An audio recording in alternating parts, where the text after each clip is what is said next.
sejam todos bem-vindos. Eu espero que todos aproveitem bastante. O nosso palestrante já é nosso conhecido também, já esteve aqui conosco. Vou passar para o Adriano para ele falar umas palavrinhas para vocês. Obrigada. Obrigado, Glorinha. Eu não falo palavrinhas, eu falo um monte. Então, eu vou falar que... O Júlio, acho que deixa comigo. Muito bem, turma. Obrigado pela presença de todos e todas. Se vocês quiserem chegar um pouquinho mais para cá, para ficar mais aconchegante, olha como é que está isso aqui. Está cheio de buraco aqui, claros de lotação aqui, ó, cheio. Então, vamos lotar essa frente aqui, se vocês quiserem, claro, fiquem à vontade. É uma iniciativa bastante importante e relevante que a SGP promove, e tem e promove, no sentido de nos preparar para uma etapa da vida para a qual a gente acha que está preparado, mas é preciso ter certeza disso, não é? Eu próprio sempre vivi trabalhando, desde os 13 anos de idade, eu comecei a trabalhar, não parei mais. Eu não sei o que é não trabalhar.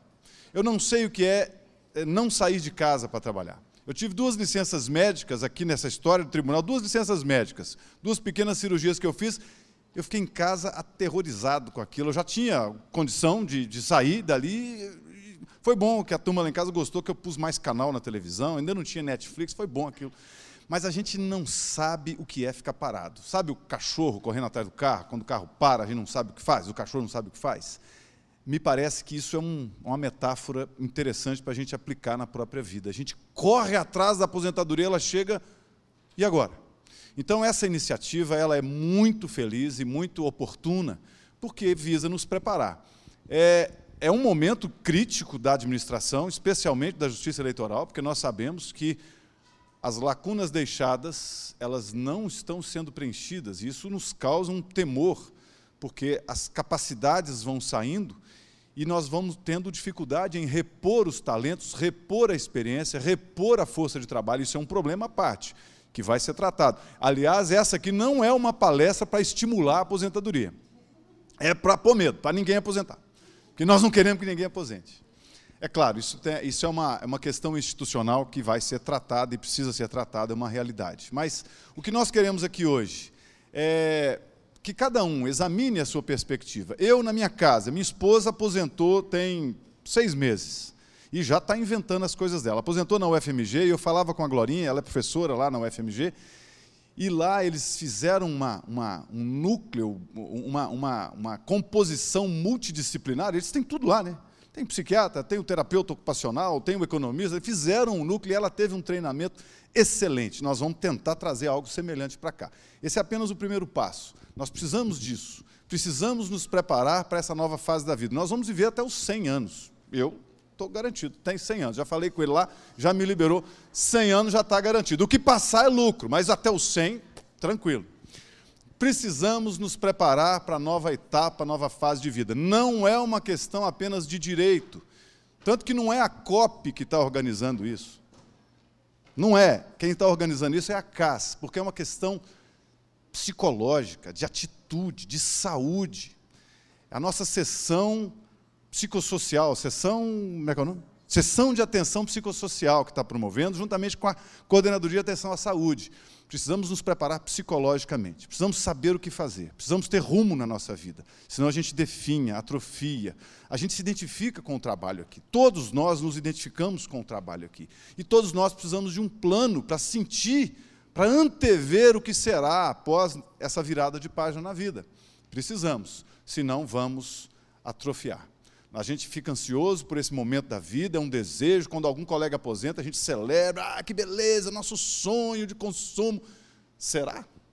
Será que estamos preparados para isso? Será que temos um plano de vida? É preciso saber viver, é o nome da palestra.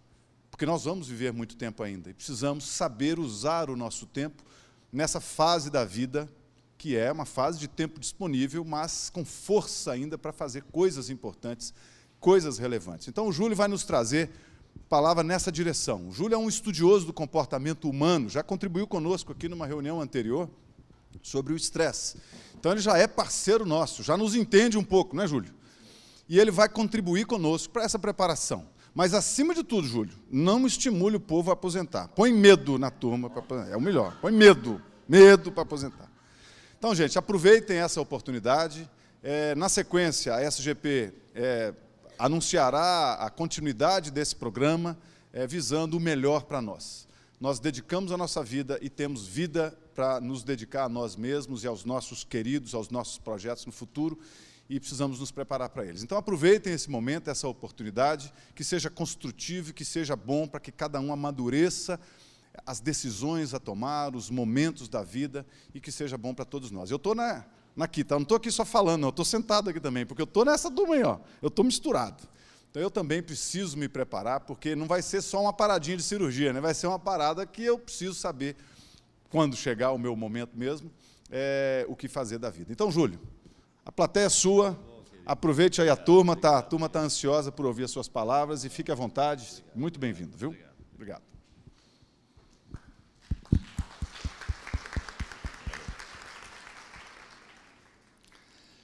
Muito boa tarde. E sem o seu trabalho, um homem não tem honra. E sem a sua honra, se morre, se mata. Não dá para ser feliz, não dá para ser feliz. Por isso que a gente não pode deixar de trabalhar. Comecei bem? Já pode parar. Pode parar. Porque nós temos que trabalhar de um jeito ou de outro. Né? O trabalho é a expressão do ser humano na vida. Não o trabalho no sentido etimológico da palavra, que vem de tripalium, que é um instrumento de tortura medieval. Porque normalmente nós entendemos trabalho no sentido assim, mais do emprego, ou mais de um serviço, pelo menos a grosso modo, quando as pessoas são perguntadas assim, se você ganhar na Mega Sena, o que você vai fazer? Primeira coisa que elas vão falar, o que vocês acham que é? Parar de trabalhar. Vou parar de trabalhar, parar de trabalhar para morrer, né? Porque depois não vai saber o que faz da vida. Porque pelo menos o trabalho ainda preenchia lacunas, mesmo que ele quisesse ficar livre dele. Mas não é desse trabalho que nós estamos falando, principalmente num momento como esse de passagem, de transição, de segunda carreira ou terceira, depende da pessoa, onde você vai fazer uma mudança de fase. Mas vai continuar trabalhando, talvez voluntariamente, talvez numa atividade onde você vai, às vezes, até ter mais envolvimento do que você tinha antes, porque o que importa, né, o que mais importa é essa integração do trabalho com a vida. Porque quando ela está desintegrada e a gente fica assim meio que doido para ficar livre, aí a gente normalmente não está muito preparado para esse segundo momento, porque talvez a gente vai ficar mesmo sem saber o que fazer. E vai ficar uma lacuna, um buraco, né? Um vazio. O trabalho é essa expressão, né, nossa, de realização pessoal, de criatividade, onde você coloca o seu talento, onde você faz por onde passar por essa terra. Tem um sentido assim até de missão. Missão não no sentido missionário, religioso, mas missão no sentido de vocação, de talento, de autorrealização. Né? E disso nós vamos passar aqui, dar umas pinceladas para poder dar umas luzes, né? Porque o tempo é muito pouco. O ideal seria se a gente passasse um dia inteiro juntos, para a gente fazer dinâmicas, se a gente tivesse, mas vocês vão ter outras coisas depois dessa palestra, eu sei já. Né? Deixa eu passar para vocês aqui um pequeno vídeo, só para dar uma pequena, uma chamada. Veja aqui. É de 1 minuto mesmo. Mamãe, sabia que um dia vai crescer e tudo vai ficar diferente? Porque por mais que a gente não perceba, às vezes se recusa a acreditar, o tempo voa. E com ele, mais do que a minha imagem, o risco é deixar de lado minhas ideias, meus sonhos, minhas vontades, minha essência. Esquecer quem eu sou. E você nem percebe. Você já pensou nisso? O problema é que a vida passa diante dos nossos olhos e a gente nem percebe. E depois, tarde demais, vai querer saber o que fez de bom, sem ter tempo de recuperar. Enquanto dá tempo, faça a sua vida valer a pena, antes que seja tarde. uma chamada. Faça a sua vida valer a pena. E o que é uma vida que vale a pena? Ou uma vida com propósito? Nós temos hoje até alguns livros interessantes aí chamando pessoas buscando essa reflexão, porque mais do que em outras épocas, hoje as pessoas estão realmente querendo unir o trabalho com propósito. Isso é meio moderno, porque antigamente era trabalho, vai ganhar o seu salário, vai ganhar o pão, o leitinho das crianças. E a pessoa já entrava para o trabalho, normalmente ficava numa empresa. Isso era muito comum, né? Hoje, pelo menos na parte privada, as pessoas já mudam muito, na parte pública nem tanto. Até porque muitos de vocês são concursados, se não todos aqui, então não entraram no TRE pensando em sair. A maior parte entrou pensando em por aqui ficar. E tudo bem, é uma característica desse nicho aqui, desse ambiente. Né? Mas o propósito. A que vim? O que eu quero com o que eu faço? Por que eu faço o que eu faço? O Cortella tem um livro que chama Qual é a sua obra? Qual é a sua obra? Qual que é o rastro que eu deixo aonde eu passo? Inclusive, esse é o sentido da palavra talento. A palavra talento ela é diferente de habilidade. Porque habilidade é uma coisa que você pode aprender, e talento não, é um dom que você vem e que você expressa, e principalmente é a sua marca, é a sua digital. A palavra talento, etimologicamente, ela vem de talantum, no grego, que é peso. Inclusive, no romano também tem essa expressão, que tem até uma moeda chamada talento. A gente tem uma parábola dos talentos no Evangelho. Aquilo não é parábola das qualidades, das habilidades, não. É da pataca. Um recebeu 1, outro recebeu 2, outro recebeu 5 talentos, quer dizer, moedas. O que você fez com os seus talentos? Essa é a pergunta que o Senhor que deu a esses administradores do dinheiro, do valor. Por isso que a palavra talento significa peso também, e também moeda antiga. Peso. Vale quanto pesa. Onde você passa, você deixa um peso, você deixa uma marca, você deixa uma influência, você colore mais aquele ambiente, você, como o menino do dedo verde, onde você toca, ali nascem flores, ali dá mais claridade, ali dá mais solução. Isso é propósito. Quando a gente está alinhado ao propósito da gente, a gente não passa indiferente pela vida. A gente é, inclusive, lembrado pelas pessoas. A gente se imortaliza naquilo que faz. Mas a gente não aprendeu na nossa cultura do trabalho a fazer isso. São poucas pessoas, vamos dizer, privilegiadas que conseguem, mas está aumentando. Inclusive esse tipo de trabalho é para poder aumentar mais e mais, porque as pessoas elas só têm que ser sensibilizadas para isso.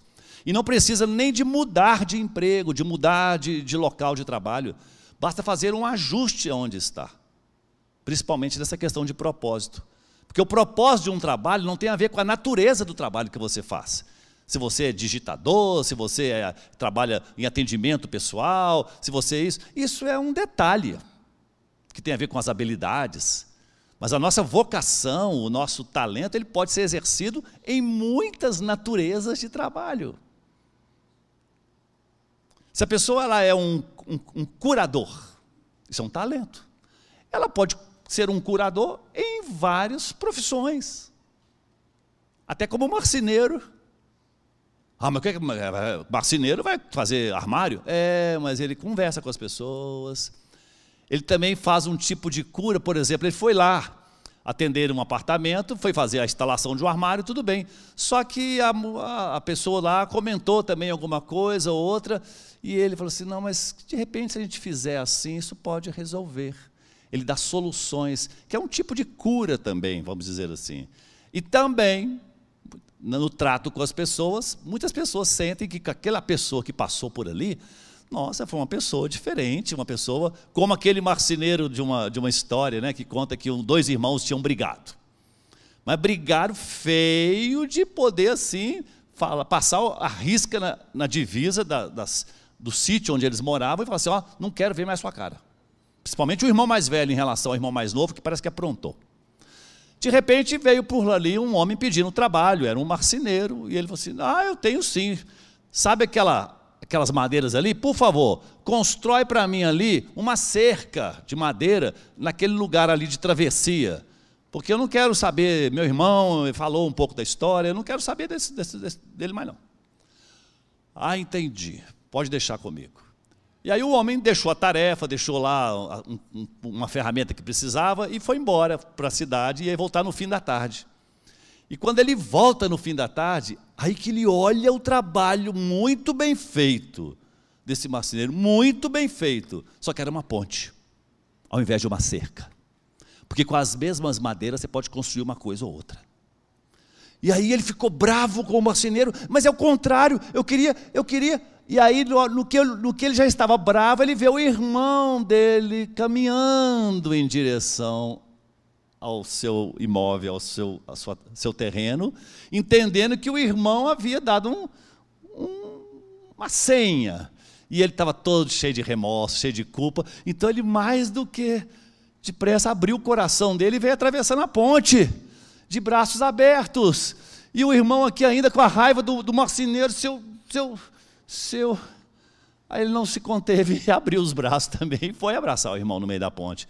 E o irmão mais novo dizendo, você foi muito generoso, você em me perdoar, eu realmente aprontei com você, me desculpa, papapá. E ele, não, tá bom, você é assim mesmo, deu um tapinha nele assim, tá bom? E ali olhou para o marceneiro agora com o coração totalmente aberto. E diz assim, fica mais com a gente, nós temos outros serviços a fazer aqui. Não, eu preciso de ir embora, eu tenho outras pontes a construir. Isso é talento. Mesmo sendo um marceneiro.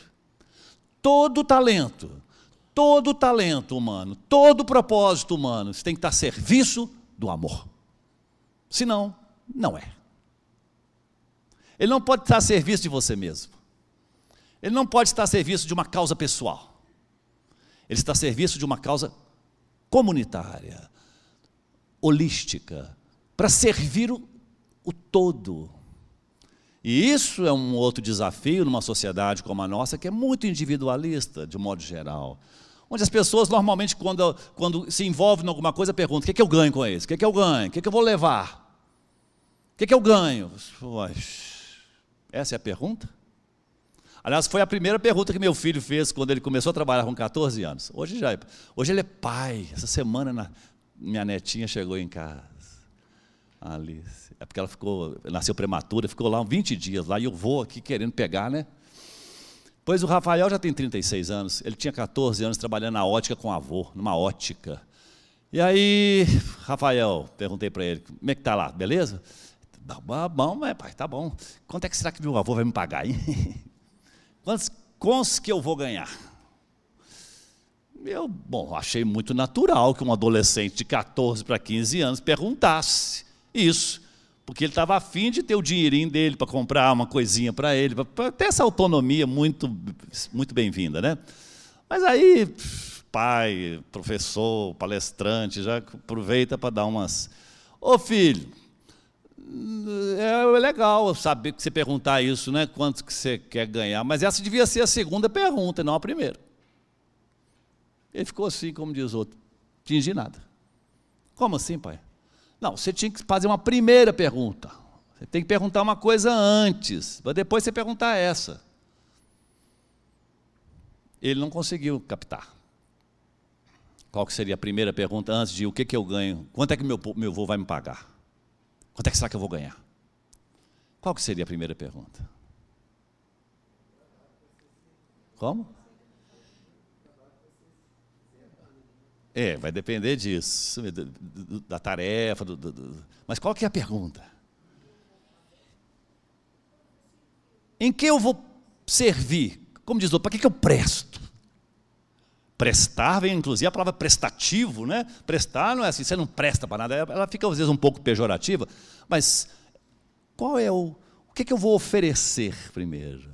Porque isso vai vir como um retorno. Isso é o segundo momento, isso é a consequência. É igual você semeia para colher, você não colhe primeiro. Você semeia, você dá. Né? Esse é um sentido de propósito que normalmente nós precisamos de ajuntar. Pessoas que se aposentam, muitas vezes em outros programas de outras empresas, às vezes num cafezinho assim, ô Júlio, Pois é, professor, vou receber ali um fundo de garantia, mais isso, mais aquilo. Você que está trabalhando aí com o pessoal do Sebrae, está bem, o que você acha que está dando dinheiro? O que está dando dinheiro? Eu gosto de uma pergunta assim, porque eu tenho uma resposta já na ponta da língua.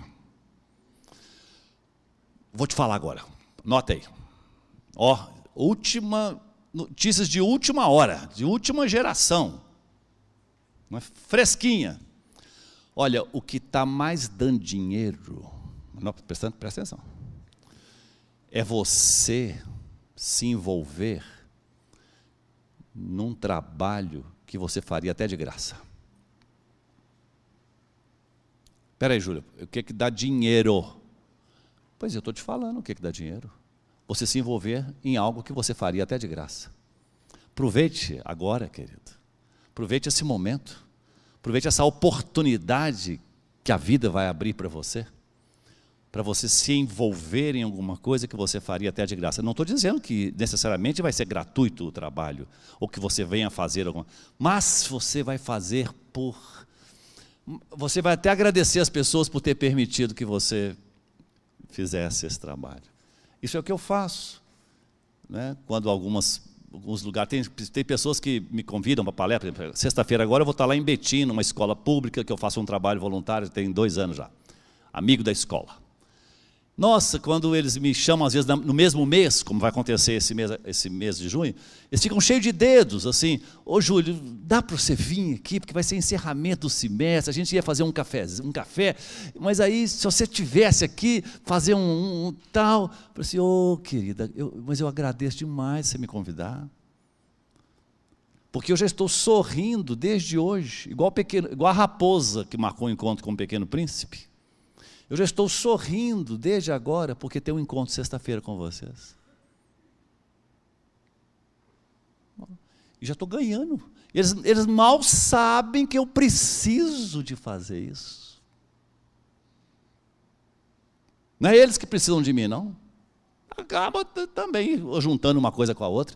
Mas eu preciso de fazer isso. Sabe por quê? Porque se eu não soltar para fora, se eu não transbordar do amor que eu tenho dentro de mim, ele morfa dentro de mim, ele enferruja dentro de mim, ele me adoece.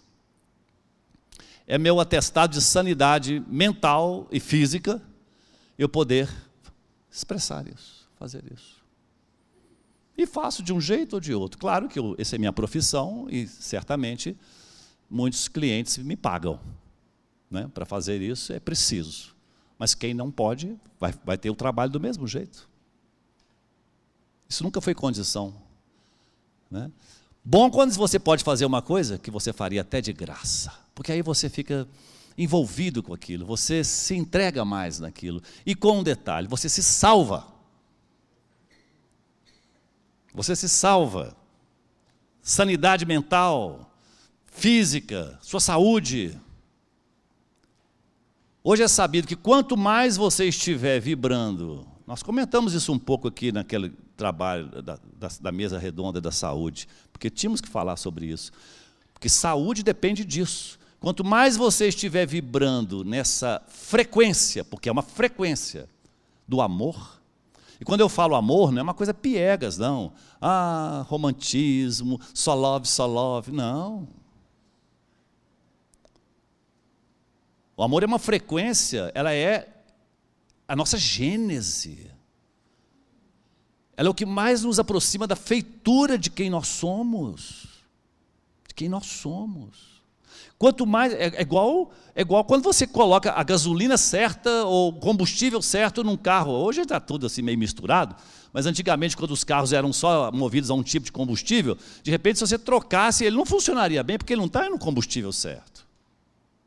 Então, quando você acerta o combustível, o carro agradece, ele descansa, ele flui mais. Quando a gente acerta nessa frequência vibracional, o nosso corpo agradece, as nossas emoções agradecem, até porque as emoções elas vêm quando a gente está desalinhado. Por isso que o amor não é uma emoção, amor é um sentimento. Emoção é painel de bordo. O que acontece quando? Quando você se desalinha. Aí lá aparece pom, pim, pom, pom, pom, raiva, angústia, tédio, medo, até euforia também é uma emoção, né? Inveja, aí tem vários, que gera estados emocionais que normalmente nos desestabilizam, só que a nossa sociedade faz uma confusão tremenda de emoção e sentimento. Inclusive, nós somos chamados o tempo todo a viver emoções. Venham assistir as emoções. E o Galvão Bueno, então, ele chama você o tempo todo para as emoções. Haja coração, e haja mesmo. Por quê? Porque a emoção ela é o tempo todo sócio-dependente. Ela não depende de você. O sentimento, sim. Você cria isso, ele é de dentro para fora. A emoção não, você depende que o time ganhe. Você depende das situações lá fora, e você fica assim, haja coração. Porque quando você está no processo emocional, o seu coração também está sofrendo, porque ele acede do sentimento e das emoções. Por quê? Porque se você saiu do alinhamento do sentimento, que é o amor, aí o processo emocional começa a acontecer. E ele é que vai mostrar. Ele até se contrai, ele até dói, ele até... Quando a gente tenta de toda maneira dele se guardar, sentimento ilhado, morto e amordaçado, volta a incomodar, e ainda bem que incomoda, para nos trazer de volta para o alinhamento. A gente pensa é assim? A gente quer combater os sinais do painel. Aliás, quando acende uma lâmpada na nossa vida emocional, a gente gostaria até de tirá-la. Você já pensou que contrassenso uma pessoa dirigindo o carro e acender a luz de óleo e falar assim, vou tirar essa luz. Você está me perturbando? Eu não quero viajar com essa luz no meu olho, não. Eu também não gostaria de viajar com uma luz de óleo acendendo, mas a providência é outra. Você vai tirar a luz? Então eu ponho um esparadrapo em cima dela. Não. Vai lá corrigir o que ela está chamando. Todos esses problemas são despertadores. São chamadas para você, ainda bem que eles existem. Senão como é que você saberia que você está fora do alinhamento? Como é que você saberia que você está fora de você mesmo, de si mesmo? Aí ficaria, qualquer coisa serviria? Não, qualquer coisa não serve. Só serve, e o seu corpo é testemunha, o seu estado de espírito é testemunha, o seu estado de humor é testemunha, quando você está alinhado na vibração.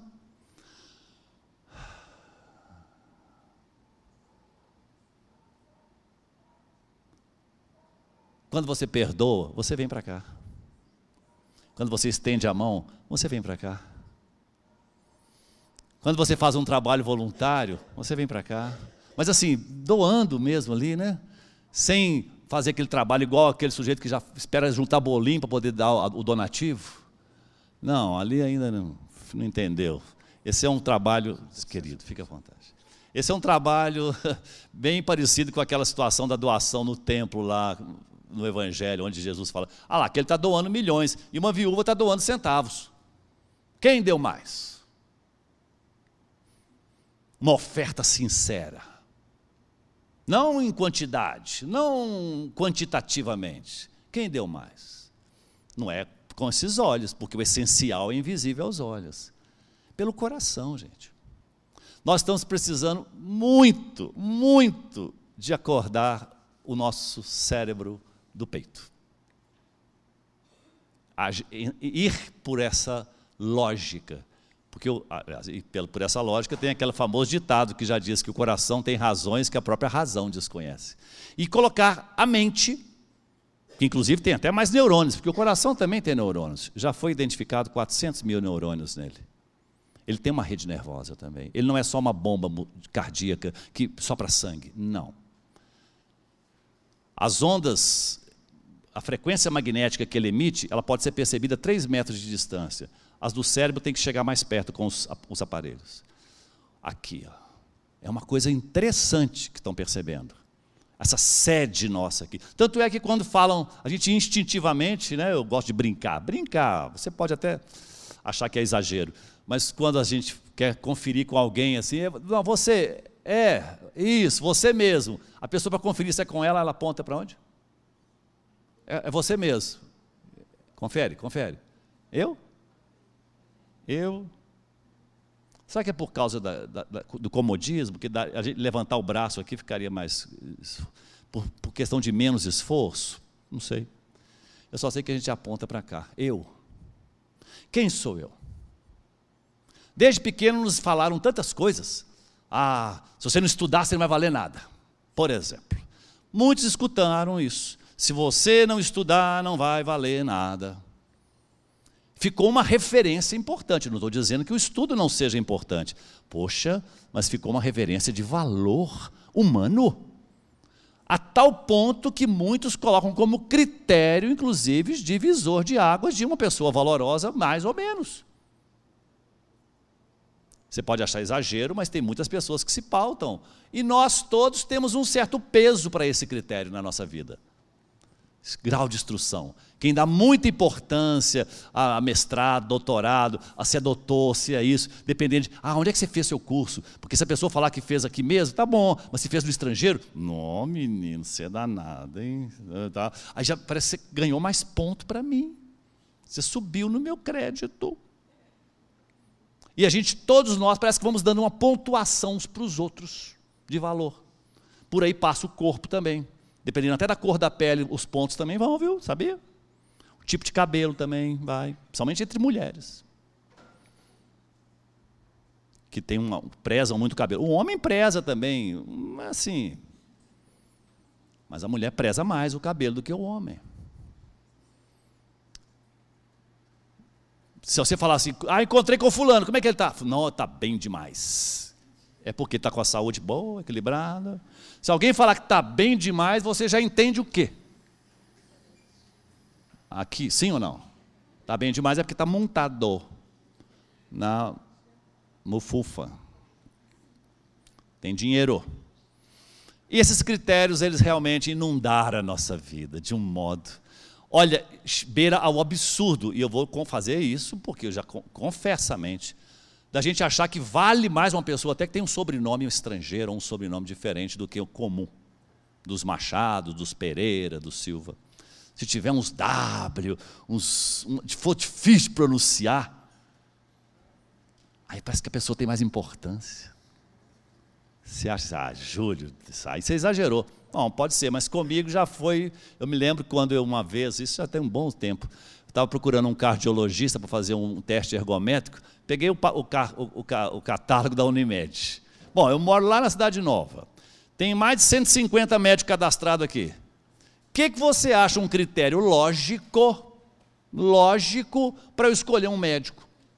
Para fazer um teste ergométrico. Aliás, teste ergométrico não, é eletrocefalograma, eletrocardiograma, para fazer o teste ergométrico. Eu tinha que ter o eletro.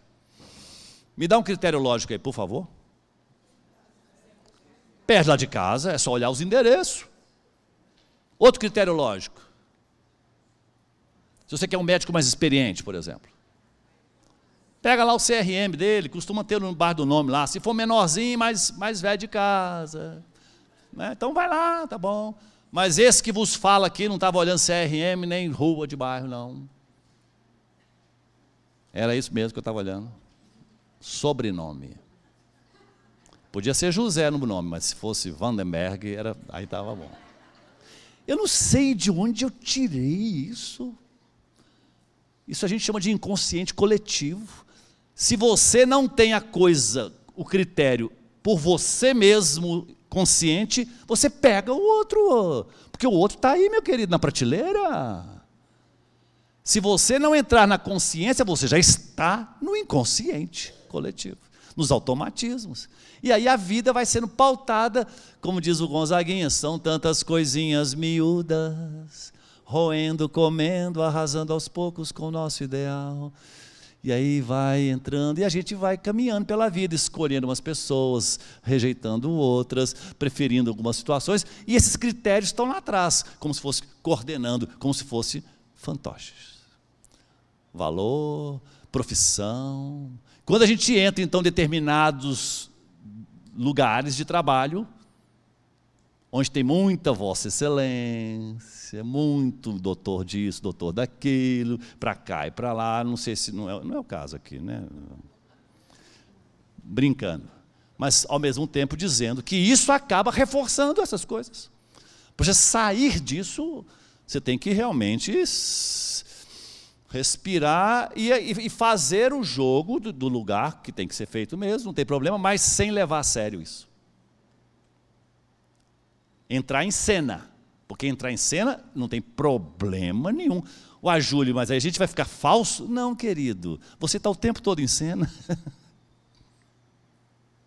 O tempo todo. O que são cenas? São papéis que a gente desempenha.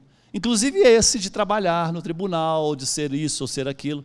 Por isso que muitas pessoas têm dificuldade de aposentar ou de sair do trabalho, porque ele se identificou tanto com o papel que ele realiza, que ele não sabe quem é ele fora do papel. Aí a gente diz que a persona, que é o personagem, colou na cara. Persona significa máscara. Ela colou. Ao invés da gente usar, tira, põe. Não, ela colou. Eu estava falando para juízes há uns 10 dias atrás, lá na Magis, e aí foi justamente sobre isso. E eles ficaram assim, eu falo daquele juiz do interior, aposentado, que vai para o clube de paletó, só tira a gravata, pelo menos, né? Domingo. Porque ele não consegue, não estou dizendo todos, mas alguns que eu conheci, não consegue pôr uma bermuda. Porque juiz de bermuda, o pessoal vai olhar para ele, uai, está muito íntimo e tem que manter uma distância por causa da questão do poder e etc, etc. E por aí eu não preciso nem de falar mais, que vocês já sabem de cor a coisa. Mas isso, ao mesmo tempo que dá à pessoa esse status, ou essa segurança, ou essa proteção social, por outro lado também, ela vai ficando meio afastada dela mesma. Quero falar de uma coisa, adivinha onde ela anda, deve estar dentro do peito, ou caminha pelo ar. Já podaram seus momentos, desviaram seu destino, seu sorriso de menino quantas vezes se escondeu. E aí a gente entra, isso a gente chama de uma neura, que é ficar tão identificado com o papel, que a gente esquece quem é o personagem, quem é o intérprete que está atrás daquele personagem. Eu gosto muito de usar a história da Branca de Neve e os 7 Anões nesse quesito. Porque aparentemente é uma história para crianças, mas não é. Ali tem uma mensagem profunda, psicológica, humanitária, existencial. 7 anões e uma Branca de Neve. Como é que é a casa dos 7 anões antes da Branca de Neve chegar lá? Alguém se lembra? Quem já viu com os filhos ou com o neto mais de 12 vezes, né? Aquela mesma fita, aquela mesma... Até hoje a gente vê, né? Como é que é a casa deles, está lembrado? Uma bagunça, uma desordem, botina dentro do forno, do fogão, teia de aranha. Eles simplesmente vivem para a rotina, para o gasto. Eu vou para o trabalho, agora eu vou para casa, agora eu vou. Tem até uma música dos Paralamas do Sucesso que fala assim, eu corro para trabalhar, eu acordo para trabalhar, eu durmo para trabalhar. Tem muitas pessoas que perguntam assim, para que você está dormindo? Eu preciso trabalhar amanhã. Para que você acordou? Para trabalhar. Para que você está correndo? Para trabalhar. Eu corro para trabalhar, eu durmo para trabalhar, eu acordo para trabalhar, eu corro para trabalhar.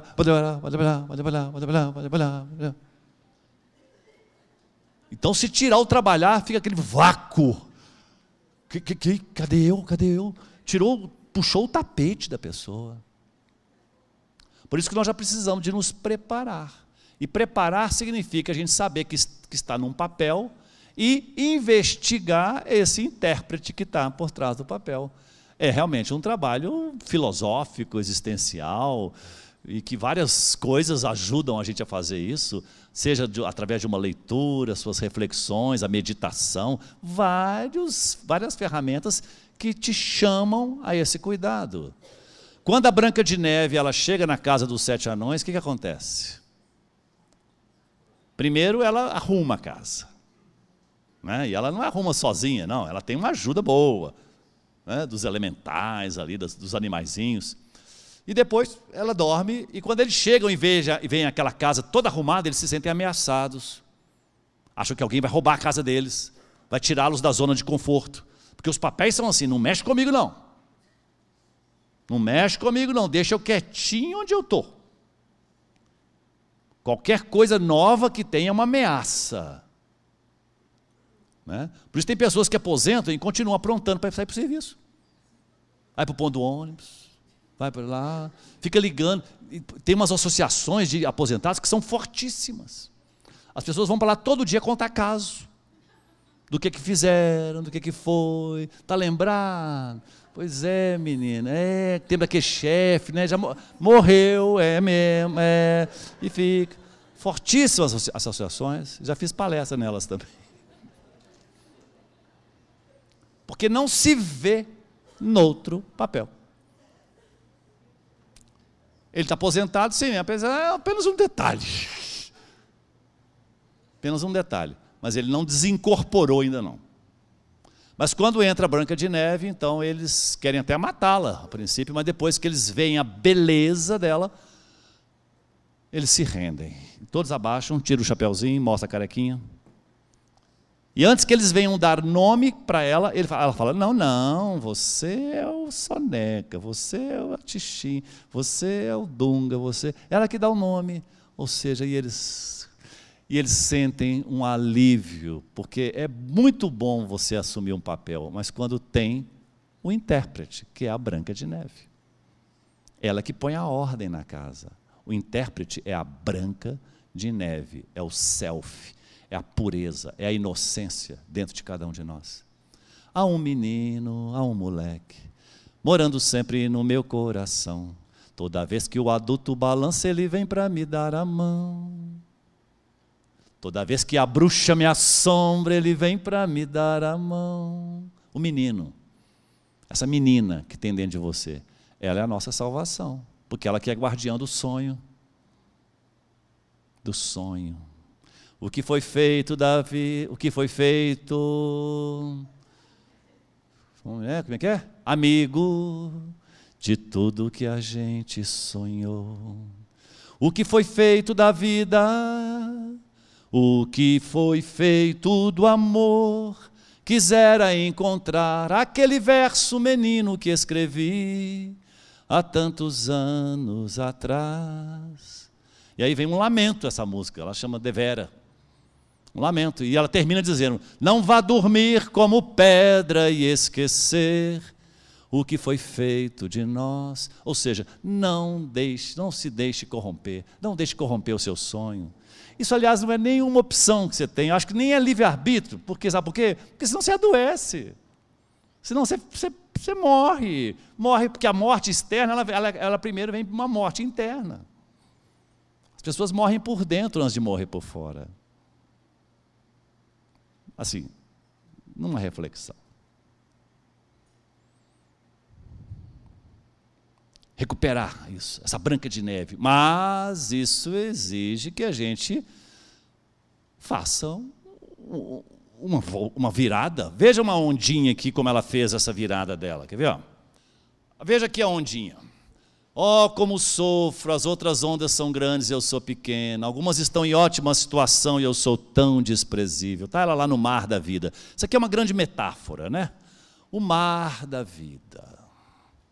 Somos ondas num mar, umas pequenas, umas formando, outras arrebentando. Uns mais velhos, uns mais jovens, uns mais estudados, outros menos. Uns baixo, outro alto, gordo, magro. Tem todo jeito. Isso são as multiplicidades. Todos nós fazemos parte disso. Só que ela sofre. Por que ela sofre? Tem um motivo, e esse motivo está lá. Está ali. Ela tem um complexo de inferioridade, e o complexo de inferioridade só surge por causa de uma coisa. O que é? Para você ter complexo de inferioridade, você precisa de comparar. Sem comparação, não tem nem o de superioridade também. Comparação. Ou seja, todos dois são complexos, ou seja, duas faces de uma mesma moeda, ou seja, uma doença do ser. Tanto quanto a gente está se sentindo muito superior, dando inclusive carteirada, sabe com quem está falando? Como inferior, estamos com uma doença do ser. Estamos fora da gente.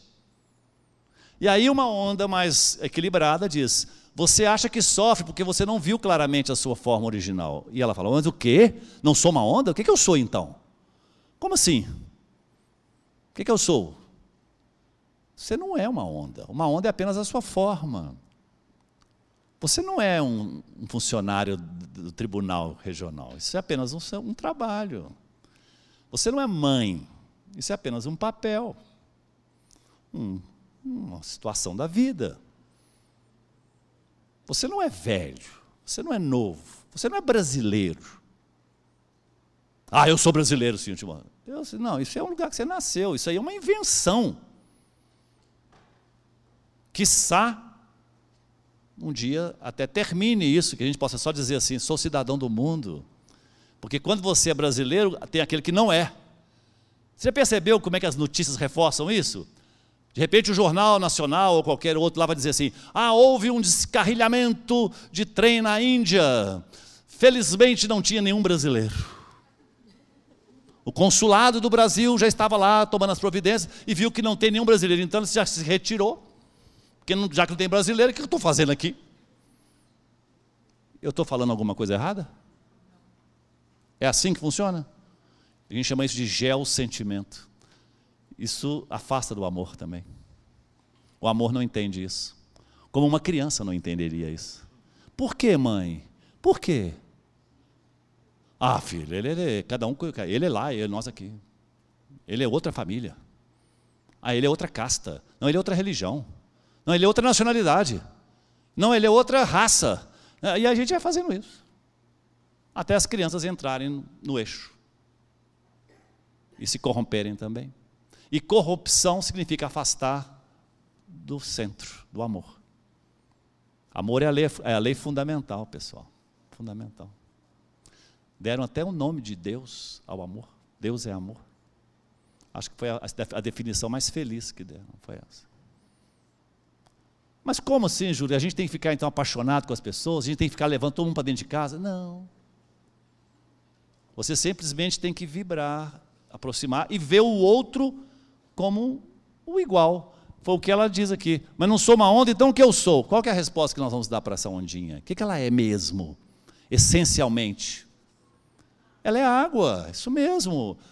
Uma onda é apenas a sua forma temporária, você é água. Aí ela olha para dentro, o olhinho dela vira. Nós todos temos que fazer essa envesgada aí. O Jung diz assim, quando você olha para fora, você sonha. Quando você olha para dentro, fecha os olhos, você desperta. Isso aqui é um sonho, gente, um teatro. Cenas. E a gente acredita piamente nessa matrix que a gente está vivendo nela. Até uma hora que você olha para dentro e sente, começa a sentir ao invés de pensar. Porque o pensamento divide, todo pensamento divide, a razão é divisão. Divide. Tem seu lugar, é claro, tem sua importância, mas não pode ser o condutor da vida, a bússola da vida. Senão nos afasta, como diz outro, te afasta de Deus, nos afasta de Deus, usando essa expressão, está afastado de Deus. Nos afasta. E aí começam as lâmpadas a acenderem, pam, pim, pom, pom. Será que eu estou muito romântico aqui na palestra? Não sei, as mulheres já foram falando que não sei se os homens concordam com isso. Porque normalmente nós homens somos mais afetados, mais puxada pela razão. Tidos como menos emocionais, mas menos emocionais a mulher também é convidada a ser. Porque se você ficar só no emocional, você não está no alinhamento também, não. Tanto é que as doenças estão de fundo emocional, não tem doença de fundo sentimental. Porque amor não adoece, pelo contrário, o amor cura. O amor tem feito coisas que até mesmo Deus duvida, diz o Ivan Lins, já curou o desenganado, já estancou tanta ferida. Porque ele, como ele alinha, ele restaura as configurações originais de fábrica. Quando a gente está alinhado, a gente percebe assim que parece que as coisas todas começam a ficar no lugar, redondas. Enquanto a gente se afasta dessa vibração, as coisas começam a se atropelar. Isso é o que eu percebo.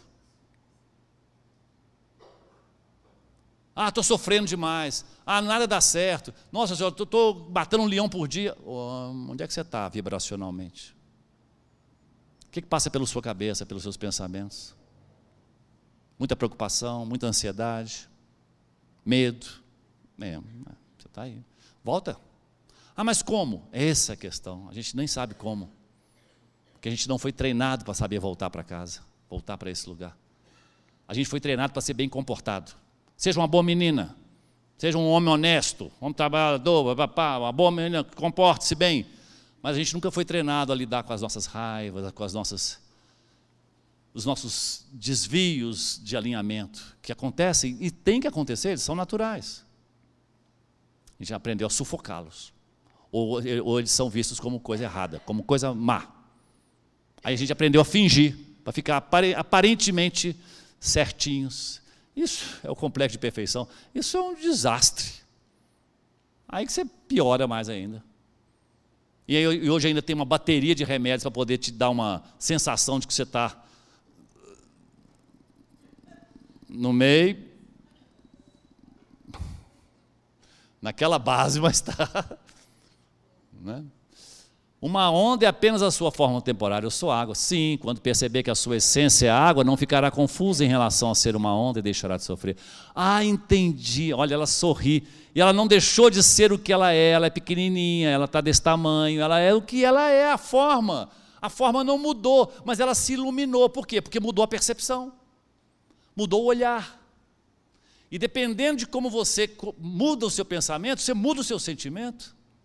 Porque todo sentimento, inclusive as emoções, todos eles estão muito ligados às formas de pensamento que a gente tem.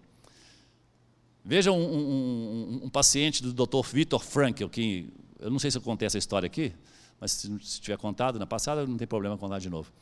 Ele foi lá na consulta médica, ele é um terapeuta, criador da logoterapia.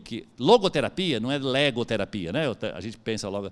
Logoterapia tem a ver com a terapia que ela cura pela busca do sentido, logos, do sentido, terapia na busca do sentido. Então, ele entrou lá no consultório do doutor e era um médico, que inclusive foi colega dele, mas foi lá praticar a medicina dele e depois a mulher morreu. 50 e tantos anos de casado, todo mundo sabia desse casamento, era um casamento assim admirável. E ele ficou arrasado, estava se sentindo assim meio que deprimido. Lá para baixo, foi lá na consulta com o doutor Viktor. Chegou lá, cumprimentaram, e aí, beleza, meu colega. Tá. E aí, pois é, você já deve estar sabendo, né? E o Viktor pensou assim, não, mas o que eu vou falar para ele? Todo mundo sabe da caminhada desses dois.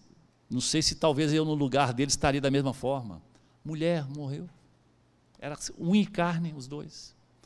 Pois não é que ele só falou assim, eu não sei o que eu vou falar para ele.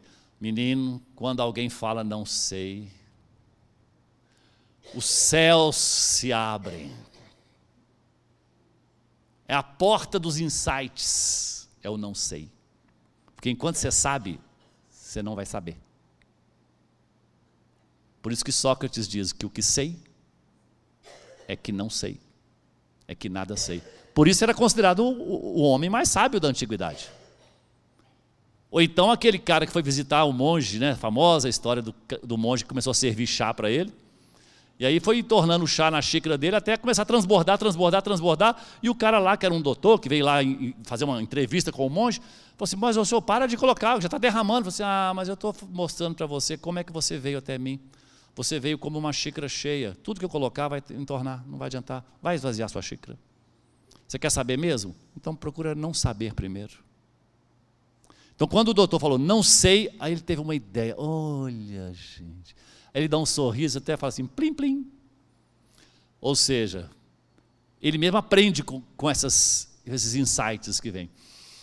E aí ele falou com o colega lá, estava deprimido. Ô, doutor fulano, se a sua mulher tivesse, em vez de ser a mulher que tivesse morrido, se o senhor tivesse morrido primeiro e ela ficado, como é que o senhor acha que ela estaria? E ele, na hora, deu uma levantada e falou assim, não, ela não suportaria. Ela não suportaria. Não, eu conheço ela estaria muito mais arrasada do que eu. Então o senhor fez um favor para ela, deixou ela ir primeiro. Menina, o homem aprumou na hora.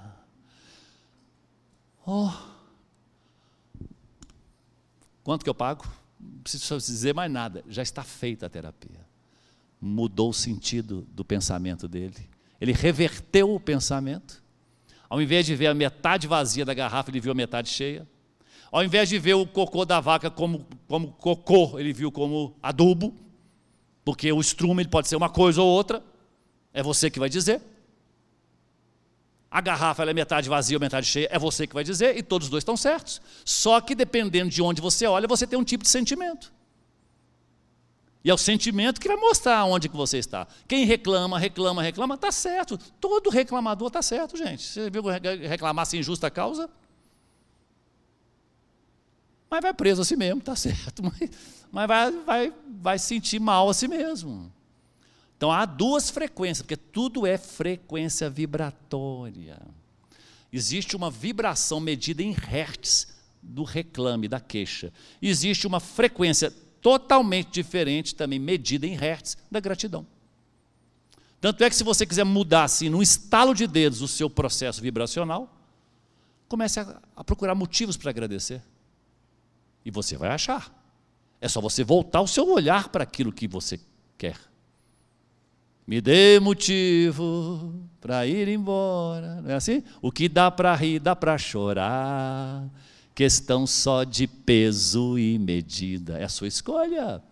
Então você está muito triste aí, está muito chororô, está sofrendo, está ansioso, por causa dos seus motivos. Tudo é uma questão de motivação.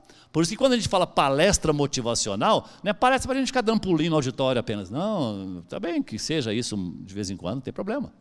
Mas não é isso, oba, não, é buscar realmente eu trabalhar os meus motivos, esse diálogo interno que eu tenho comigo, porque a partir daí eu começo a mexer, a ter domínio emocional. Agora, nada melhor para você ter esse domínio do que você fazer um silêncio. Como é que você vai trabalhar esse diálogo interno se você não para se escutar? Se eu quiser falar com Deus, tenho que ficar a sós, tenho que apagar a luz, tenho que calar a voz, tenho que encontrar a paz, tenho que afrouxar os nós do sapato, sai da pose, sai do salto, da gravata, sai do status, tenho que perder a conta, tenho que esquecer a data, tenho que ter mãos vazias, eu tenho que entrar para dentro nesse processo. Por isso que um dos convites que eu tenho mais feito para as pessoas é: vamos fazer as pausas. Pausas para meditação, pausas para fazer um relaxamento, pausas para você ficar com você mesmo. Ah, mas eu não tenho tempo. Você tem tempo para quê? É igual o lenhador, que entrou numa competição para ver quem é que cortava mais lenha no machado. E ele foi ganhando, até que chegou na final com um senhor mais experiente. E aí ele viu o senhor mais velho e disse: eu sou mais forte que ele, eu acho que eu vou ganhar. E não deu outra. Na hora que eles começaram a cortar, o rapaz só deu aquela fungada assim, já foi cortando. E o senhor mais velho também começou a cortar, só que ele parou uma vez, parou 2 vezes numa prova de 1 hora. O rapaz já estava convencido de que o velho perdeu tempo. Olha lá, parou. Eu não parei nem 1 minuto. Mas na hora de contar a lenha no final da prova, o senhor mais velho ganhou. 10% a mais de lenha cortada. O rapaz não acreditava. Como? Não tem lógica.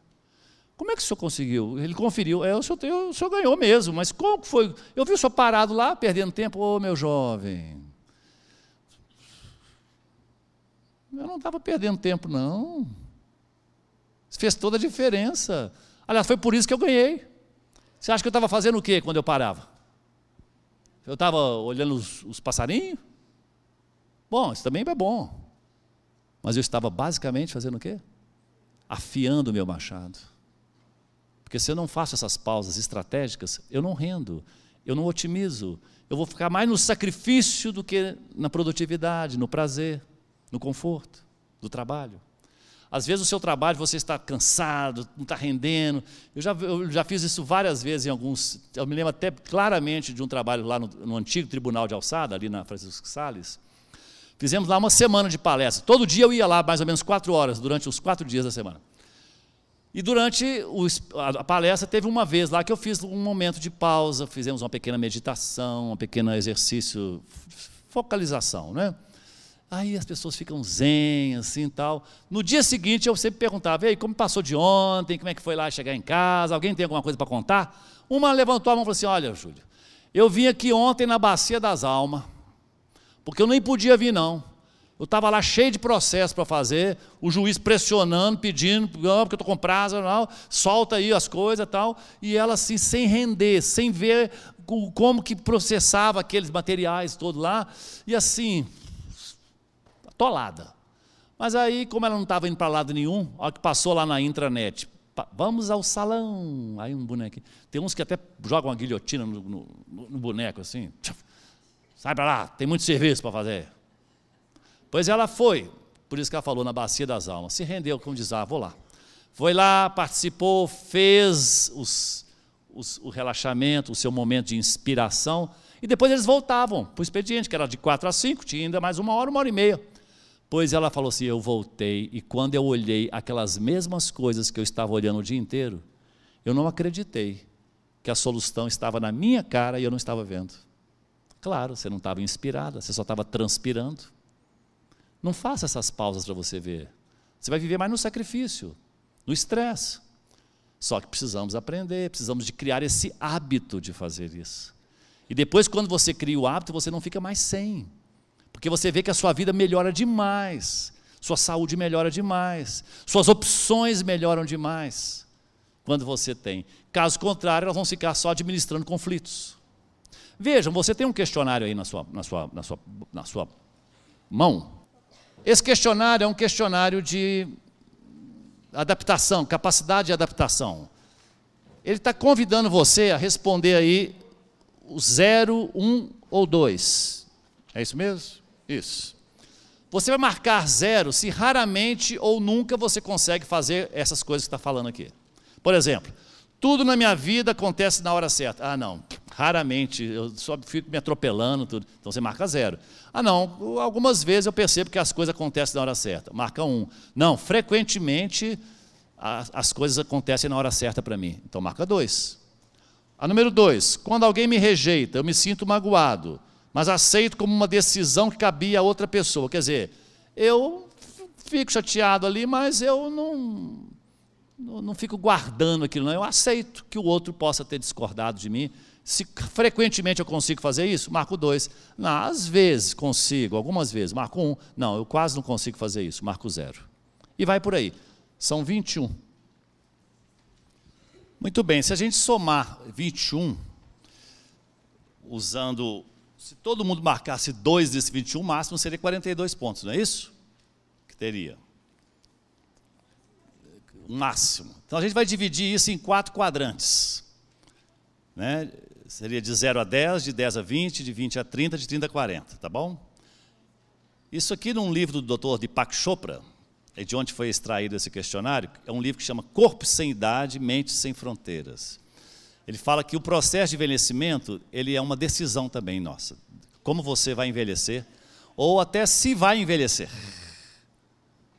Porque os questionamentos deles aqui são arrojados, né? O envelhecimento como um processo, quando a pessoa está muito bem, quando ela está com um processo de alinhamento mais, vamos dizer, mais razoável, ela inclusive retarda o envelhecimento celular.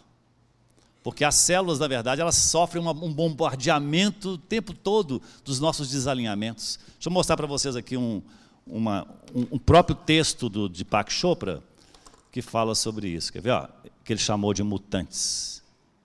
Somos as únicas criaturas na face da Terra capazes de mudar nossa biologia pelo que pensamos e sentimos. Nossas células estão constantemente bisbilhotando nossos pensamentos e sendo modificados por eles. Um surto de depressão pode arrasar seu sistema imunológico. Apaixonar-se, ao contrário, pode fortificá-lo tremendamente. A alegria e a realização nos mantêm saudáveis e prolongam a vida. A recordação de uma situação estressante que não passa de um fio de pensamento libera o mesmo fluxo de hormônios destrutivos que o estresse. Suas células estão constantemente processando as experiências e metabolizando-as de acordo com seus pontos de vista pessoais. Você se transforma na interpretação desses dados quando os internaliza. A gente constrói o nosso corpo, inclusive, como ele está, como ele se sente.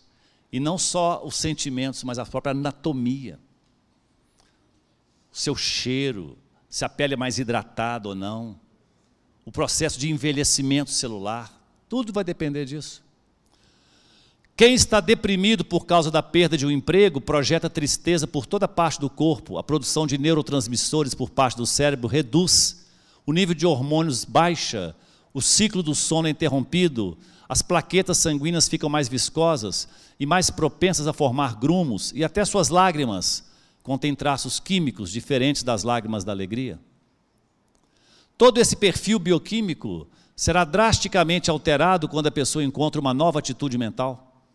Isto reforça a grande necessidade de usar nossa consciência para criar os corpos que realmente desejamos. A ansiedade por causa de um exame acaba passando, assim como a depressão por causa de um emprego perdido. O processo de envelhecimento, contudo, tem que ser combatido a cada dia. Esse combater o envelhecimento não é só com medicamento, claro que suplementos alimentares, atividade física, o seu lazer, tudo isso contribui, mas o que contribui decisivamente, que eu coloco assim, peso 50%, os outros 50% para outras coisas, aqui ó, sua mente, seus processos mentais, seus pensamentos, suas crenças. O que você pensa das coisas? E o que você pensa das coisas não é a verdade sobre as coisas. Prefiro ser essa metamorfose ambulante do que ter aquela velha opinião formada sobre tudo. E principalmente se o que você está pensando gera uma angústia, pode saber que você está num eixo de pensamento, pode mudar de ideia. O nosso painel ele é fiel. Se você se alinhou num pensamento, pode parecer até maluco, beleza. Você é doido, menino? Isso não é normal, não? Ué, mas enquanto você se esforça para ser um sujeito normal e fazer tudo igual, eu do meu lado aprendendo a ser louco, um maluco total, e essa loucura real é que é a sanidade da pessoa. Não é sair por aí, anarquista, nada, é uma coisa mais silenciosa, mais pacífica, mas muito autocentrada, muito centrada. E principalmente quando a pessoa se alinhou no seu sentimento. Aí ela fica fiel a si mesma. Ah, o seu corpo agradece. E ele responde com rejuvenescimento. Se pega uma gripe em você, ela é rapidinha, às vezes não dura nem um dia. E outros ficam, às vezes, incubados numa crise. Conhece a gente que incuba e sai de uma para outra. O seu corpo está dizendo para você. Ah, mas o que eu faço? É os vírus, é o vento, é o tempo. Tá bom, pode continuar caçando culpados lá fora. É assim que funciona. E a gente nunca se responsabiliza por nós mesmos. A gente tem que estar sempre achando um culpado. A gente é vítima. Somos vítimas das coisas. E quando a gente é muito vítima, aí a gente começa a entrar num processo de degeneração. Inclusive que leva até o processo de degradação física. E aí vai. E toda uma sorte de um caminho já bem trilhado por aí.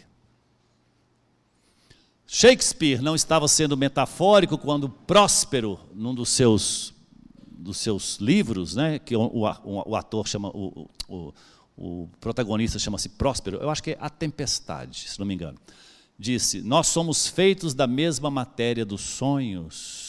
Ou seja, hoje uma das partes da ciência que mais cresce é a chamada neuroplasticidade. Neuroplasticidade é a capacidade de adaptação que o seu corpo tem, mas para isso você tem que aumentar a sua capacidade de adaptação, que é esse questionário que está mostrando.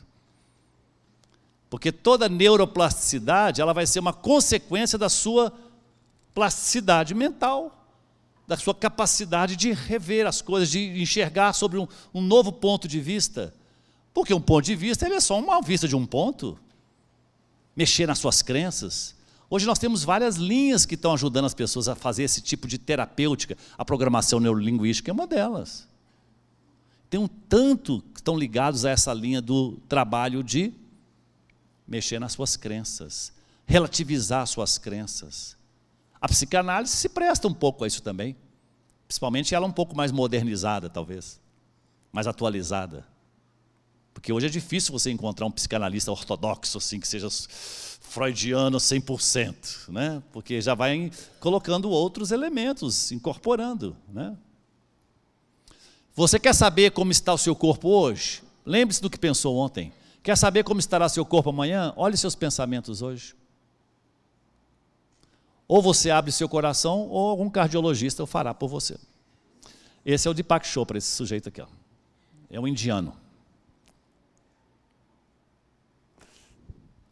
De 0 a 40. Quando a gente tem acima de 30 pontos nesse questionário aí, você é uma pessoa com excelente capacidade de adaptação, que dedicou muito tempo ao seu crescimento pessoal. Os outros o procuram em busca de orientação e até de conselhos. Alguém marcou mais de 30 pontos? Pode levantar a mão, por favor? Ah, tá bom, está raspando aí, tá bom. Você valoriza muito sua capacidade de permanecer à vontade, mesmo quando sob pressão. Você é uma pessoa muito resiliente, pelo menos quem está acima de 30 pontos é mais resiliente. Você se orgulha de sua capacidade de resolver bem os seus conflitos. Inclusive, tem uma dessas frases aí que é a sua cara. Quando as coisas não estão bem, você não fica ansioso. Você fala, não, no final vai dar certo. Não, tem jeito. Você não fica afobado. Você tem um otimismo nato. Quem marcou de 20 a 30 pontos, você se adapta razoavelmente aos desafios do dia a dia, mas provavelmente foi limitado o esforço que dedicou a esta área. Não foi muito, não desenvolveu muito. É o tipo de pessoa que os outros consideram tranquila, mas provavelmente tem mais preocupações e arrependimentos relativos a questões que não enfrentou. Os conflitos o perturbam, e você tende a se submeter à influência de pessoas com emoções mais fortes que a sua. Quem está de 10 a 20 pontos, você tem ideias definidas sobre o que seja certo ou errado num comportamento e atribui grande prioridade à defesa do seu ponto de vista. Você é um pouco mais partidário, toma muito partido, procura muito ter razão, né? O trabalho no seu crescimento pessoal não está sendo muito prioritário, pelo menos é o que o autor aqui afirma.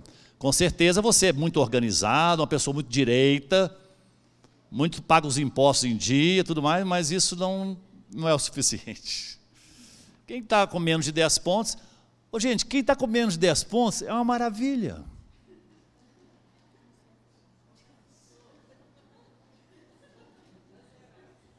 Por que é uma maravilha?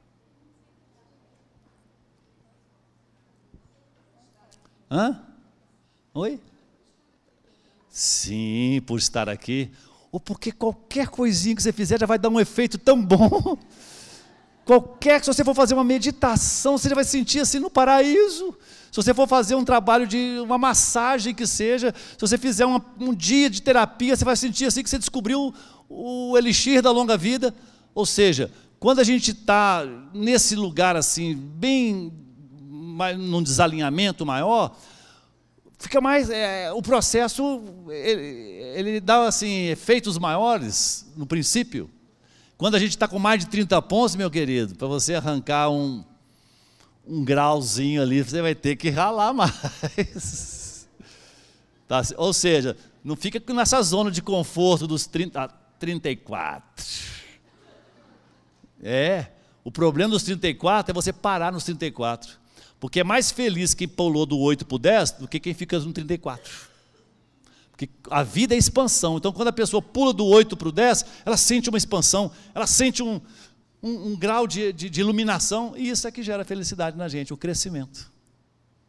Então, tá bom, tá certo, não tem lugar errado nenhum. Tudo tem serventia. Para tudo tem prestatividade, né? Deixa eu mostrar mais uma coisinha aqui. Decisões que tomamos hoje afetam o que vamos sentir daqui para frente.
Preparar-se para a aposentadoria significa você começar a não esperar que as coisas aconteçam para poder tomar providências.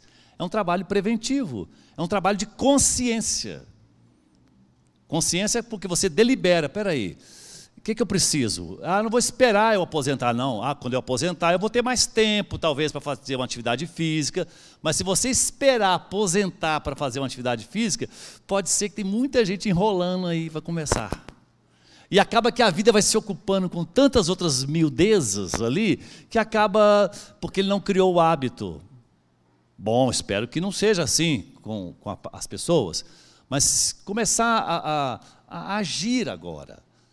Algumas coisas são, assim, meu ver, muito importantes numa preparação para que a pessoa possa, assim, começar a tomar pulso, domínio da vida dela. Primeiro, cuidar da sua alimentação, já agora. Você sabe que tem coisas que não faz bem. Mas eu gosto. Olha o vídeo. Todo mundo gostava daquelas coisas lá, daquelas bobajadas lá. Eles comem bobajada não é porque não gosta, não, é porque gosta. Aliás, elas são inclusive mais atraentes ao paladar. Mas agora acontece uma coisa interessante. Quando a gente está muito com desequilíbrio aqui na emoção, a gente fica mais querendo estimulação externa. Fortes emoções, buscar estímulos mais fortes.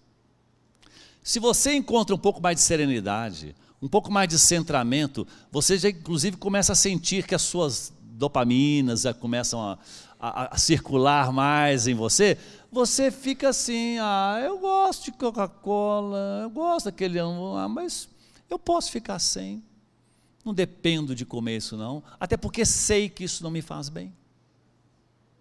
Você já começa a ter um pouquinho mais de desapego, de autonomia, mas isso é porque você também criou uma sustentação interna, vai facilitar muito a sua triagem que você vai fazer depois lá.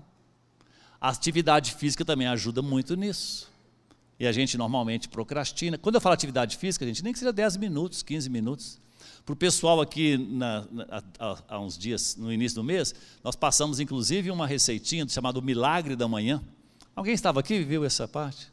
Pois é, mandamos até por e-mail o Milagre da Manhã, tem PowerPoint aqui para o pessoal lá do departamento que organiza, tá certo? Que é um livro, inclusive, que fala assim para a pessoa acordar um pouco mais cedo e ter alguns cuidados, como a atividade física, uma leitura, ter assim esse momento de você parar para poder fazer uma meditação, um agradecimento, agradecer por deliberação. Eu não vou esperar acontecer um motivo, não. Eu que vou provocar. Eu vou atrás dele. Gente, isso é tomar a vida nas mãos, do que simplesmente ir ao sabor das ondas. Ao sabor das ondas, elas te levam. Compulsoriamente, já sabemos, inclusive, o lugar que você chega. É isso mesmo. Chega lá, daqui a uns anos, aí começa a aparecer umas coisinhas.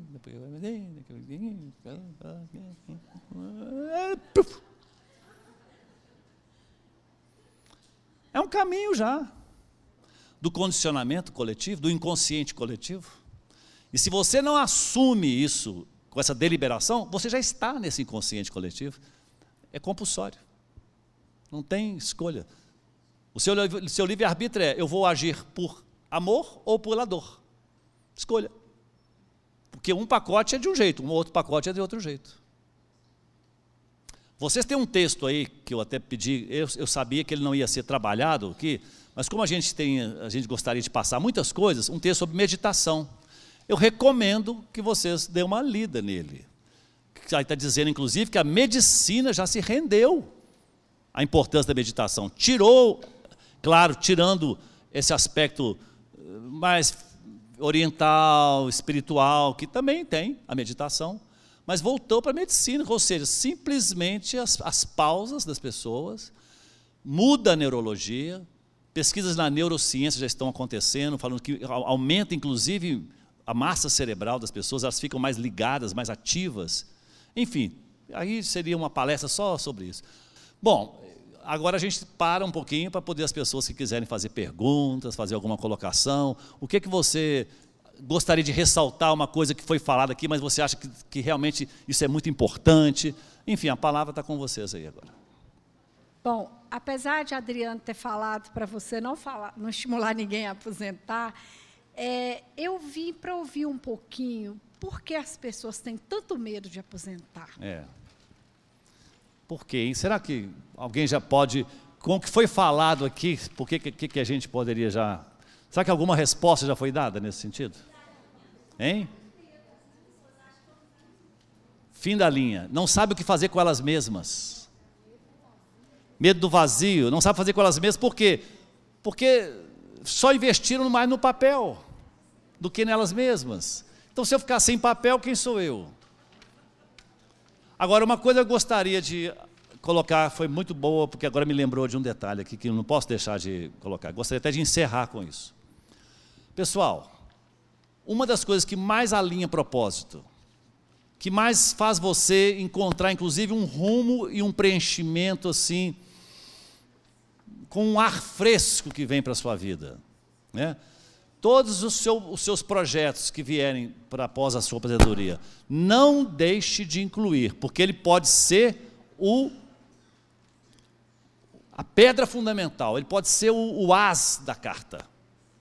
Não deixe de incluir nos seus projetos. Eu sei que você quer ir para lá, você quer viajar, você quer abrir uma boutique, talvez, ou quer trabalhar com o seu filho, sei lá, várias coisas. Mas não deixe de colocar uma coisa que pode ser o as do baralho, que pode ser o divisor de águas e que pode dar todo o sentido a todo o resto que você for fazer. Trabalho voluntário. Voluntário. Ah, mas eu não estou afim, não. Vai sem estar afim mesmo. Se você não está afim, é que você está mais precisando, então, de fazer o trabalho voluntário. Porque a hora que você começar a fazer, você vai entender por que você não estava afim e passou agora a estar. Vai como se fosse uma receita, como se fosse um médico falando assim, toma boldo aqui, ó, toma. Toma uma injeção no olho. O trabalho voluntário, por causa de uma coisa muito simples, porque você se doa. A princípio, sem saber um pouco por quê, nem para quê, a princípio naquele esquema ainda, mas de repente o próprio trabalho vai te alinhando naquilo ali, vai te centrando naquilo ali. Um trabalho voluntário. E aí vem, de certa forma, de encontro àquela resposta que eu dei ao moço que me perguntou, o que eu vou fazer para ganhar dinheiro? Envolva-se numa coisa que você faria até de graça. Né? Essa doação, porque isso te alinha na frequência do amor. E se você vier para a frequência do amor, todo o resto se alinha na sua vida. A sua vida é simplesmente isso, o quanto você está próximo ou afastado da frequência do amor. Esse é o critério. O resto é conversa, é nome, é conceito, é medicina, psicologia, psiquiatria, tudo que vai dando nome, mas é só esse o critério. O quanto eu estou próximo ou afastado dessa frequência. É igual aquela brincadeira do chicotinho queimado, está esquentando ou está esfriando? Se você está próximo da prenda, está esquentando. Se está longe da prenda, está esfriando. E cada passo que você dá na vida vai estar esquentando ou esfriando. Depende da direção que você segue. Como é que está o seu coração? Como é que está o seu ânimo para a vida? Como é que você acorda de manhã? Quais os motivos para você levantar? Como é que está o seu estado de ânimo? Ânimo é alma, ânima. Como é que você se envolve nos trabalhos que você faz? Como é que está o seu relacionamento com as pessoas? Como é que está o seu grau de tolerância, de paciência, de compaixão? Ou você está muito exigente, cheio de muito critério, muito sistemático, muito culpador das pessoas, culpa demais os outros, está sempre achando erros nos outros? Ou a gente está sempre de um jeito ou de outro, nesse grande frequencímetro aí. E o seu corpo e o seu estado de humor te acusando. Você se denuncia o tempo todo pelo como você está. É o seu painel.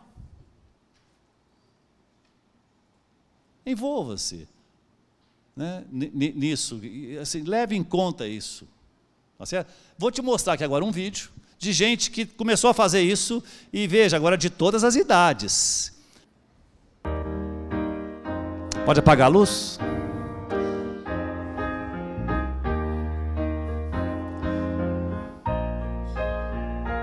Deve haver um lugar dentro do seu coração, onde a fé brilha cheia de esperança. Essa luz que ela traz não se apagará jamais. Brota em nós um sorriso de criança. Sinta, chega o tempo de enxugar o pranto dos homens, se fazendo irmão, estendendo a mão. Só o amor pode nos transformar, e a força da paz se faz em todo lugar. Venha, já é hora de trazer beleza pra vida e fazer o mundo inteiro feliz. São sempre dias de semanas, horas de luz. São sempre eternos momentos para lembrar. O amor, espalhando amor desde esse canto traga luz e alegria, fé e união para o coração. Só o amor pode nos transformar, e a força da paz se faz em todo lugar. Venha, já é hora de trazer beleza pra vida e fazer o mundo inteiro feliz.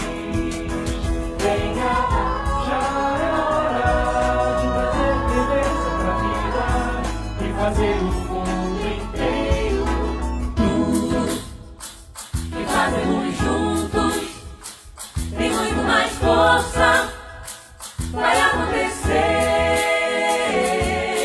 Pense na felicidade Olha o clima de um hospital, como é que começa a mudar.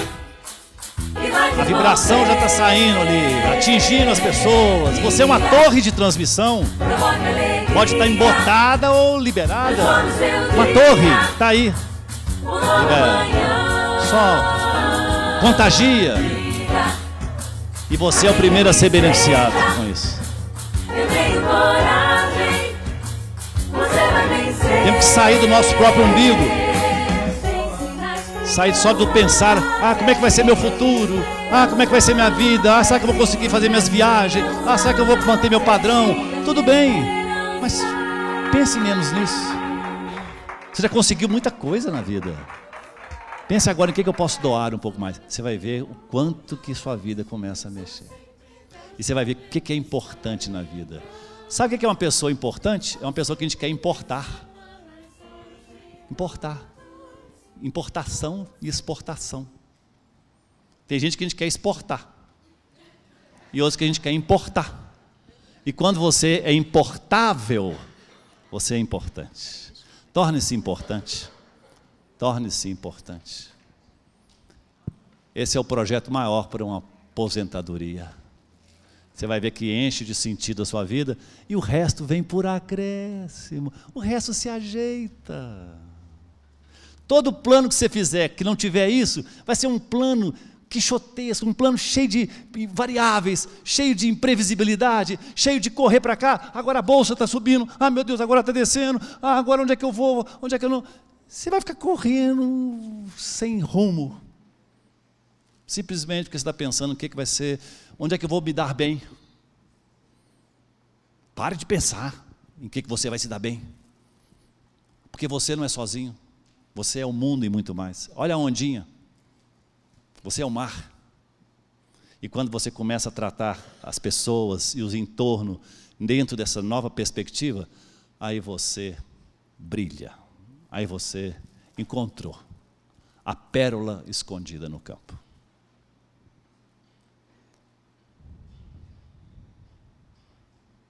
O ideal seria fazer uma meditação agora, mas não vai dar tempo. Momento de pausa para deixar a poeira sentar. Dá, 1 minuto dá.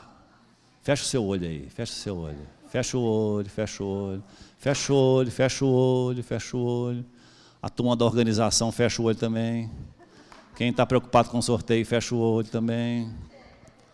Fecha o olho, desacelera, que as coisas se ajeitam.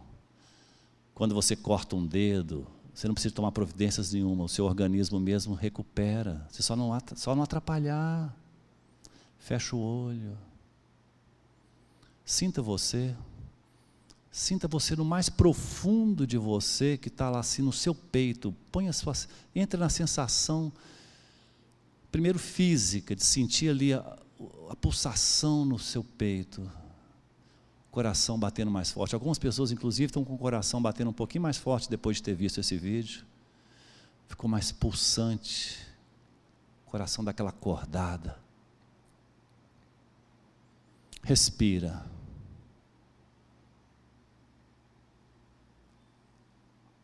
É como se a gente estivesse descendo degraus para dentro da gente mesmo.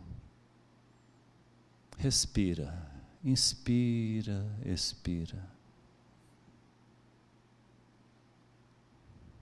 Sinta que você é mais do que a sua profissão. É mais do que um critério de beleza. É mais do que uma idade.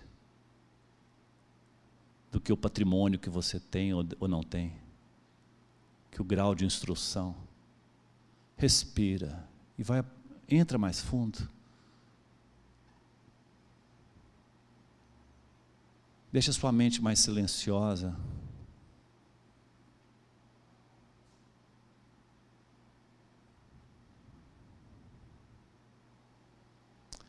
Para você deixar que a vida te agarre, porque ela está doida para te agarrar, mas você não para. Parar para sentir. Ela está ali, disponível para dar as mãos, para vocês fazerem uma parceria milagrosa. E quando a gente fala da vida, nós estamos falando daquilo que é a essência da vida, o amor. Posso falar a língua dos homens e dos anjos, posso dar meus bens, vender tudo e dar para os pobres, posso queimar meu corpo por uma causa, por um sacrifício, mas se não tiver amor, é tudo oco, é tudo vazio, não vale nada. O amor é benigno, o amor ele não cuida só dos seus interesses.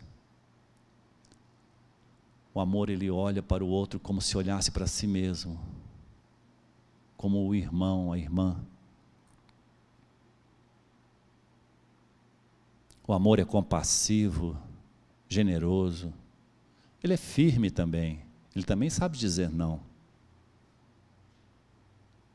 Ele sabe pôr limites. Ele sabe guardar aquilo que é certo. No coração. Respira fundo e dê as mãos para o seu coração. Como se você estivesse dando as mãozinhas para ele mesmo. Ajuntando você com você mesmo. Respira, respira. De olhos fechados, vamos fazer uma pequena brincadeira. Vai se levantando aí, de onde você está. Só levanta.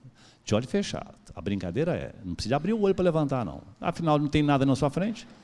Levanta, de olho fechado. Olha eu levantando. Você pode até sentir diferença, né? Levantar de olho fechado. É uma sensação diferente.